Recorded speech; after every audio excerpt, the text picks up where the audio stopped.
I'm Rob Lucuria at Award 7. I'm here with Chris Welcker, who is the sound maestro on Sinners. Really, Chris, when you think about how sound impacts a film, I can't think of a better example this year than Sinners. And I'm wondering, where do you think Sinners sits in your evolution as a sound mixer? In other words, how did this project push you into new territory that you hadn't really explored before? Yeah, it's funny that you ask that. It's throughout the show, I definitely had the thought that there were a lot of firsts for me. It seems like everything about this project took every skill and thing that I had learned over my career and kind of put all of those things into one project. This is the sort of project that I feel like a lot of shows, there's this one thing about each show that can be the main challenge. And this one, it really seemed like it took all of those things and combined them all together at the same time. Mm. Um, you know, some shows they may focus on twin work, and you'll be thinking about how can we make the twin part of what's happening on camera. How can we help with that? Other shows it might be a musical, and so then all your energy's focused on the performances of the music. Some shows are just about dialogue, and it's a very important thing as well. And getting the cleanest dialogue tracks, and this one really took all those things and put each one of those into this one nice package. So yeah, it definitely I benefited from the years of experience that I've had up until this point, and I think it really feels like we were able to do the project justice, in the end. What is it about Ryan Coogler's approach as a filmmaker that you valued most, and how did it shape your work on the film? I think really with Ryan, he's just so collaborative. From every moment along the way, he was asking questions from the people that he surrounds himself with on how we could accomplish the things that he was looking to accomplish. And he really took ideas from every single person, and you felt like your voice was heard, which is so it's uncommon. I feel like a lot of times working on projects, when it comes to working with a director, you feel like you're always trying to not step on any toes. And with him, it took a little while because this is my first time working with Ryan, and I'm used to that kind of, you feel like you have to tiptoe around ideas, and you don't want to make anybody, rub anybody the wrong way. And he really just kind of brought it out of me. Like he really told me pretty early on, he's like, look, just tell me what it is that you want me to do. He could tell I was kind of beating around the bush a little bit.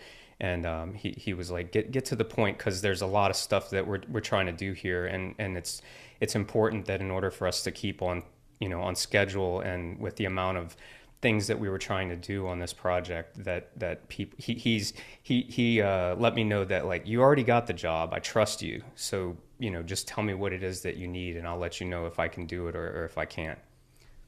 Wow. Yeah, I love that. I think that's really, really important. It just gives you that freedom to try new things.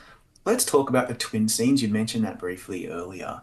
Can you walk me through the process of pre-recording Michael B. Jordan's dialogue and then feeding it back through earwigs and speakers, and like what had to go right to make those all of those beats believable? Because I really had no idea how much work was involved in making all of that happen. Sure. Yeah. It was kind of an evolving process. I think having worked on some twin projects in the past, one of the things that I was used to is that there was usually an actor that was acting as a body double and kind of an eye line, and that person would perform along with the person, in this case Michael B. Jordan, and it was about that actor, their timing, that kind of dictated how when we flip over to having Michael B. Jordan play the other twin, it's as if that actor has to really be in sync with the primary actor in order to try to deliver that timing and the performance, so that the primary actor can then, when we flip over to the other side, it's their turn, and they kind of have all the timing and everything figured out. But in this case, it felt like Michael B. Jordan, he was very specific in how he envisioned his performance as either Smoke or Stack, and it was so specific that at a couple times in the early stages, it felt like the timing was just a little bit off. Like we were having to do extra takes because he had to learn the timing of the stand-in as opposed to the timing that he intended on giving for that performance. And so he kind of talked to me pretty early on about, things that maybe we could do. I had some suggestions on how we could maybe pre-record his performance as the opposing twin, and then I could trigger those takes back in real time as he's acting, so that when he hears a response, it's his response as the other twin. So I started utilizing a sampler, and with some drum pads, and basically as he was performing, I would tap on those pads with the pre-recorded lines from Michael B. As the other twin, and then that way he could hear his actual performance.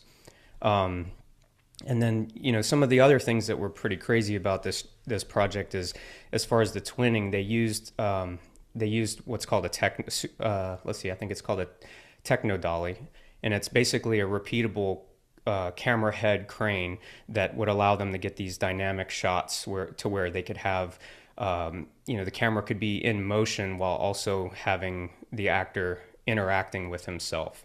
And so in one of the very early scenes, you see, for the first time, you see them as twins.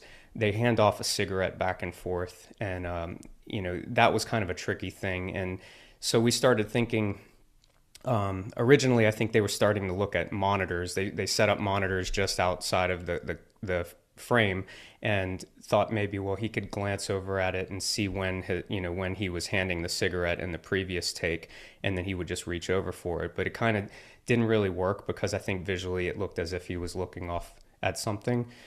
So we started thinking, well, maybe we can utilize something that their actors are familiar with, which is ADR beeps. And so we ended up using ADR beeps to trigger, basically to signal to them when the handoff should happen. So it gives you a series of beeps. And so the first beep kind of let them know, okay, here it's coming. And then by the fourth beep, you would reach over and you'd grab the cigarette. And then, then there would be, the action, and then there would be a series of beeps, and then they would hand the cigarette back and things like that. So it got pretty Wow. tricky. It really took a lot of departments coming together to make all that stuff happen. Video assist operator, the VFX department, the camera department, the specialty camera equipment department that was running that super techno dolly. So Wow. So complicated. And then to think that IMAX is involved. And so my layman's understanding of IMAX is like those cameras are damn loud.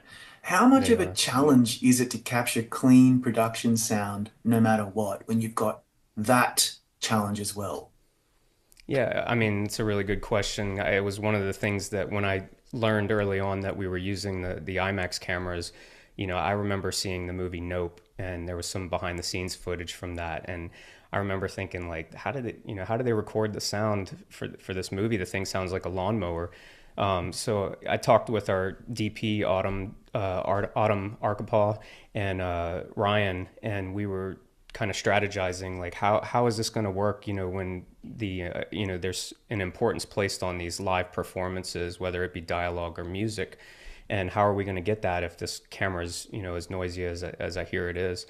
And they told me that, they kind of tried to settle my concerns a little bit, because they had worked with the same crew that worked on Christopher Nolan's movie.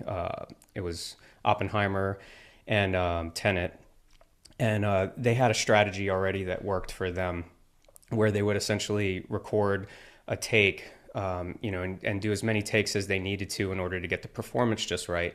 And then once they were happy with the performance, they would do a sound only recording.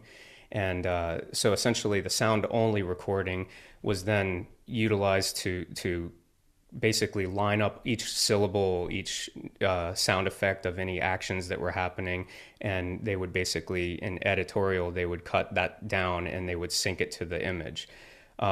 And then that was basically for like the big wide shots. And then as soon as you would go in for the real performance pieces, then they would switch to a quieter film camera that was still large format. And so that was kind of the approach. But then we started learning on the first couple of days where we were actually using this camera that Ryan was like, I think I want to go in and shoot some coverage with this camera. And so I was like, wait a second, this is not what we talked about. So how are we going to do this? And so we basically just stuck with the plan. We did the sound only takes, and and I had my concerns with that because we actually had video editors on set, and so I could actually run over to the editorial tent and have them pull in the audio and pull in the footage, and they started chopping and moving the pieces around, and I was like, oh, that's pretty good actually. It's better than I thought, but I was still a little bit concerned and kind of flagged it for our post sound team that was on from the very beginning of this project, and they were saying, well, we feel pretty confident in it. We've done it with previous shows with Christopher Nolan's projects and things like that. But then, I can't feel comfortable just relying solely on that because, again, Ryan was talking about the authenticity of these performances being so important to him. So I kind of looked into, what it is that some of our post-sound team is using to clean up dialogue these days. And I started getting my hands on some of that same software and would basically look at, after a take was done where we were using these noisier cameras, I would basically pull that audio into my computer, do just kind of a rough cleanup and see, what we're up against. And I started realizing, actually, if we move that microphone just a little bit here, closer to their mouth, or if we, really push, the boundaries of like where we can place those microphones, I think this performance is actually usable. And so we just basically combined mic placement adjustments, kind of informed with these post cleanup tools to basically get what we could to, give the post team the best shot at it. And talking with our dialogue editor David Butler, he's a wizard when it comes to this stuff, and he talked to me about all the things that he had done, and he and Brandon Proctor, our re-record mixer, once they combined the music and the sound effects and they did all the dialogue cleanup, they said that in the end it was about 95% of the dialogue that we recorded on set was what you hear in the movie. So Wow. it's very Mate, impressive. this movie gave you a run for your money. Like, honestly, every possible challenge you can think of. And then, now, correct me if I'm wrong, but most films featuring musical sequences rely on playback and post-recorded vocals. It's just a done thing, but not here. So, did you really capture almost everything live? Talk us through that. That's really, really hard to get right. Sure, yeah. That was the other big hurdle for us. And one of the things that struck me early on is that not only is it vocal performances, because I mean that's you see that quite a bit these days. I think it just people realize that when there's the option to have a singer on set that's actually able to really perform, it just feels more real. It doesn't. There's not that disconnect that happens when you switch from dialogue into song. And but one of the things I've worked on some musicals in the past, and one of the things that we didn't have the benefit of on this one is we didn't have microphones in front of the actors. They weren't on stages where they were able to stand in front of a PA and have those voices recorded, with a microphone that's just right in front of them. So we had to think a little more cleverly, when it came to mic placements. And on top of it, we were also working with a lot of authentic vintage instruments from like the 1930s. So we had, the guitar that's featured throughout this movie is a 1930s, I believe it's a Dobro resonator guitar. And so it's a relic. We can't really do the things that you can do on some movies where you can work with the art department and see about cutting holes and things and putting, hiding microphones and transmitters inside of it. Like we had to really be respectful of these instruments. And also in a lot of cases, some of the musicians that were featured in the movie, these are their personal instruments. So, you really have to respect those instruments and not you can't modify them the way that you would if it was just something that was purchased for the film. So yeah, when Ryan told me about the first situation that we would be up against, it was a scene that is pretty early on where Miles, who plays Sammy, and his uncle Stack are driving in a convertible top Model T car, and he's playing the guitar and singing while they're driving, and it's just like, On my gravel. mind on a gravel road. Yeah, right. Like, what? You're thinking like at the time, I'm like every single thing that would give us an advantage in these situations is like, literally gone out the window. So yeah, we had to be pretty clever with the mic placements, working with the camera department, just making sure that we had mics under the dash that were pointing up and capturing the guitar. Multiple mics for multiple different things. You'd have something that was a little closer. You'd have something a little bit further. You'd put a shotgun mic with a heavy wind protection on it because, we're driving down the gravel road. So that would be just above where the roof of the car was.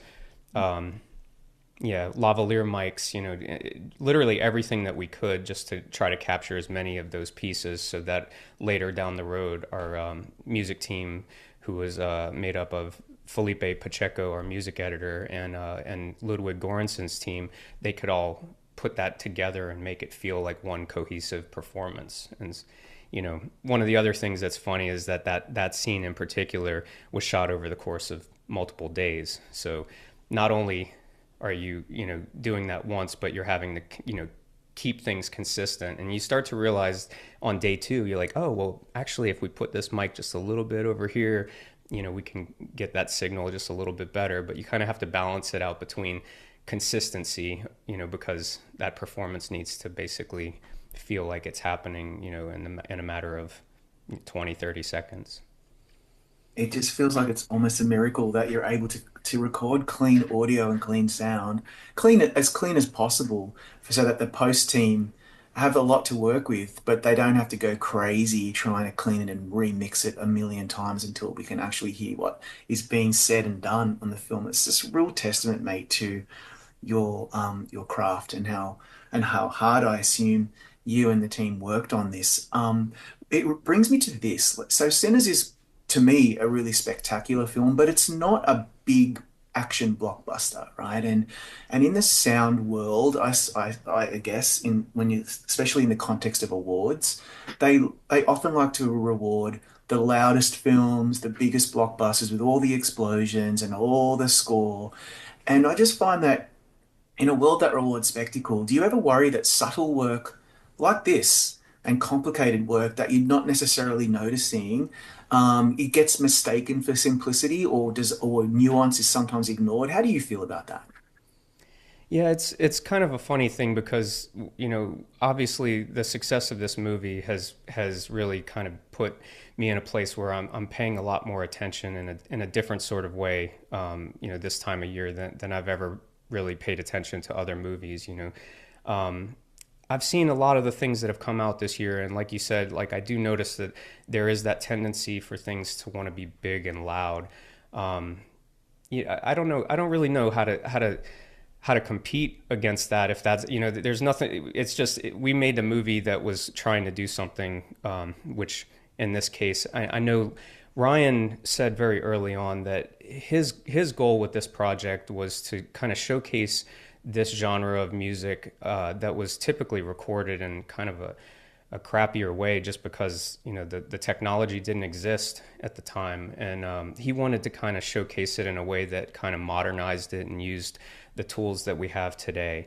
And whether it be recording it using the kind of mics that we use, the techniques that we use, to give big film sound, or even to do a Dolby Atmos mix and to really spatialize things and make it feel immersive, compared to that old, cylinder recording, or like the old vinyl records that you can maybe find nowadays that have that crackle. There's the nostalgia in that, of course, but I feel like the biggest goal that we were trying to do was to just make Ryan's goal a reality, and so I don't know what people are gonna focus on when it comes to the awards, but I know that I'm proud of what we did. And there are a lot of things that when I watch this movie over and over again, I start to pick up on those subtle things that, and I was there on the day, and I have, the benefit of having our post teams phone numbers, and we have kind of a message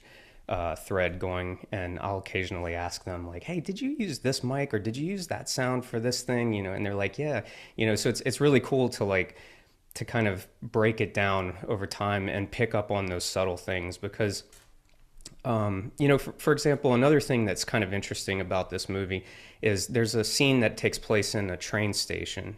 And when we were shooting that, there was no train. And there weren't nearly the amount of people that you see in that shot. And, when you're listening to it, I feel like your focus is probably more so on the meeting of Delta Slim, the musical performance that they have, and, breaking the news that there's like this new club that's opening up for the night. But all that background noise that you hear in the movie, it's like that was all done by our post sound team, and it just sounds so real, and it just sounds so subtle to me that it almost doesn't really draw attention to itself. So I don't know, like I've always heard that it's when you don't notice it, that's when you know you did a good job. True. Yeah. I mean, I've raised this with a few sound mixers and editors recently. Johnny Burns won must be a couple of years ago for the Zone of Interest, right? And Mhm. it really signaled that the Academy it notices sometimes when a film's sound is so pivotal to the story and so innovative that they cannot deny, and they have to look past the blockbusters to something that is really magical. Well, what did you think of that win and how encouraging it is for people in your line of work that sometimes your work is noticed? Yeah, I mean, I'm very glad that that movie won for the sound that year because I mean it was horrifying to watch that movie and visually it wasn't because of the image. If you were just watching it with the sound off, it would have kind of probably been somewhat of a boring movie. No offense, but it really was the sound that kind of put you where in the geographical space, and it's still like very haunting to think about that movie. So the fact that they've recognized that, I think is a really, it shows that people are paying attention, and it's not just it's not just that they're voting for like what they're told to vote for or what they think people I don't know, I don't know what people think of sound sometimes. It's interesting. Like I talk to my family, and to get their a sense for what they think is good sound and versus bad sound. It's always interesting. Sometimes it is the big spectacle, and sometimes that is the most impressive thing that's done. But like you said, yeah, the zone of interest is definitely it's on the other end of that spectrum, and I think it did a great job. So I'm hopeful in this situation that people will. I mean, not to say that this movie is anything like Zone of Interest, but when it comes to these performances that we recorded and that were actually done on set, I think it is speaking to people. I've seen the reaction when they watch that scene, what we call the surreal montage. And people have talked about that scene as being one of the best scenes, that they've seen in a very long time. And, I feel that way too when I watch it. And, even to this day, I still get chills. So we'll see. Yeah, that scene blew my mind. Yeah, it's just it's the pinnacle of that whole film. It's beautiful.